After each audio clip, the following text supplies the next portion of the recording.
Trump warns Venezuelan jets could be shot down if they threaten U.S. Navy. Washington, D.C., September 6, 2025. President Donald Trump issued a stern warning to Venezuela on Friday, stating that Venezuelan military aircraft threatening U.S. forces in the Caribbean could be shot down.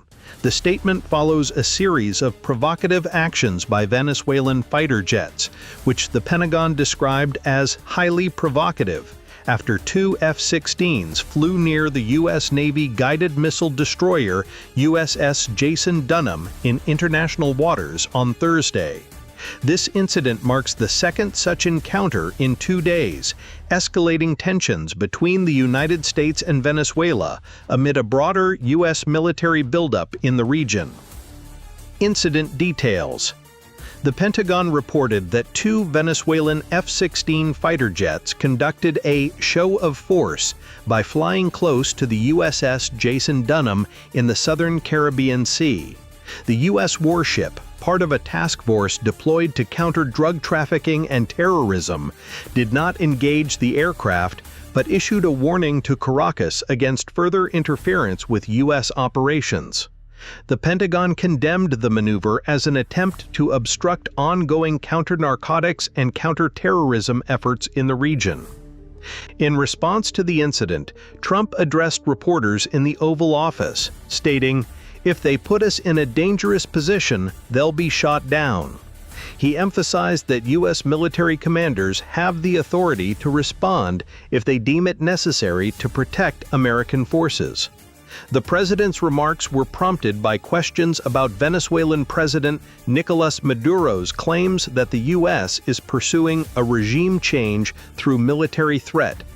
Trump dismissed the notion of regime change, but referenced Venezuela's contested 2024 election, calling it a very strange election, to put it mildly. U.S. military buildup in the Caribbean. The incident follows a significant escalation in U.S. military presence in the southern Caribbean, which includes the deployment of 7 warships, 1 attack submarine, and approximately 4,500 personnel, including over 2,000 Marines. The White House announced on Friday that an additional 10 F-35 stealth fighter jets would be deployed to Puerto Rico to support counter-narcotics operations targeting groups like the Tren de Aragua, a Venezuelan-linked criminal organization designated by the Trump administration as a terrorist group.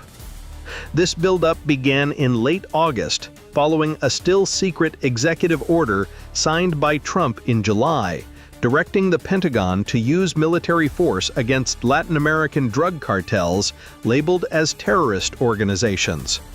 The U.S. Navy has deployed vessels such as the USS Lake Erie, guided missile cruiser, USS Newport News, nuclear-powered submarine, USS Gravely, USS Sampson, USS Minneapolis-St. Paul, littoral combat ship, and amphibious assault ships USS Iwo Jima, USS San Antonio, and USS Fort Lauderdale.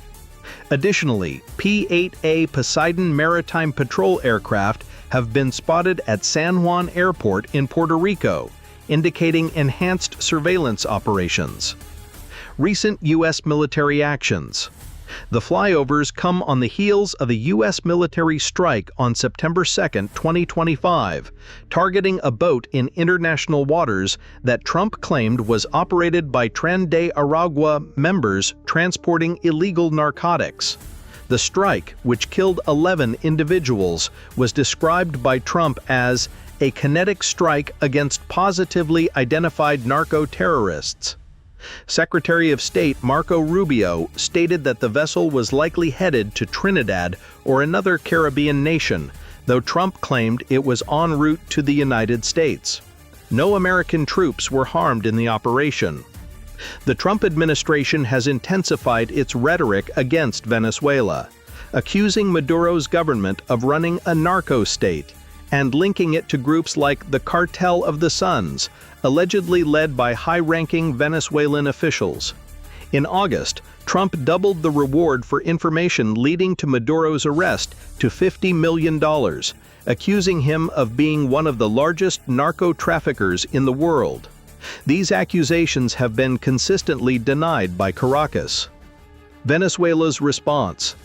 Venezuelan President Nicolas Maduro has responded with strong rhetoric, accusing the U.S. of attempting to destabilize his government and labeling the deployments a bloody threat. On Monday, Maduro vowed to declare a republic in arms if U.S. forces attacked, mobilizing 15,000 troops along Venezuela's western border with Colombia and encouraging civilians to join militias. Venezuelan Defense Minister Vladimir Padrino Lopez declared the country's readiness to confront any attack from the U.S., while state media accused Washington of engaging in psycho-terror. Maduro has also called for dialogue, stating, "Venezuela has always been willing to talk, but we demand respect." He argued that differences between the two nations do not justify military conflict and accused the U.S. of fabricating claims to justify regime change. Support for Maduro's stance has come from regional leaders, including Mexican President Claudia Sheinbaum and Colombian President Gustavo Petro, who warned that U.S. actions could escalate tensions in the region. Criticism and concerns. The U.S. military actions have drawn criticism from some quarters. Representative Ilhan Omar, DMN, condemned the operations as lawless, arguing that Congress has not authorized war against Venezuela or Tren de Aragua. She emphasized that designating a group as a terrorist organization does not grant the president unilateral authority to engage in military action. The legal justification for the recent boat strike remains unclear, with no public evidence provided about the drugs or individuals on board. Skepticism also persists among Venezuelans, many of whom doubt the likelihood of a full-scale U.S. intervention.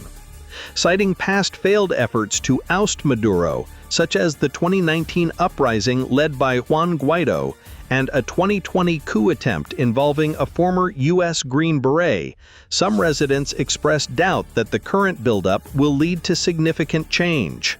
"I stopped believing in gringos since the time of Juan Guaido's lies," said Elsa Perez, a 43-year-old Venezuelan vendor. Broader context. The Trump administration's actions are part of a broader campaign to combat drug trafficking, which Trump has compared to a war, citing the deaths of hundreds of thousands of Americans from overdoses. The deployment of advanced military assets, including F-35 jets, underscores the administration's commitment to targeting groups like the Tren de Aragua and the Cartel of the Suns, although critics argue the moves risk escalating into a larger conflict. The situation remains fluid, with the U.S. continuing to bolster its presence in the Caribbean and Venezuela maintaining a defensive posture.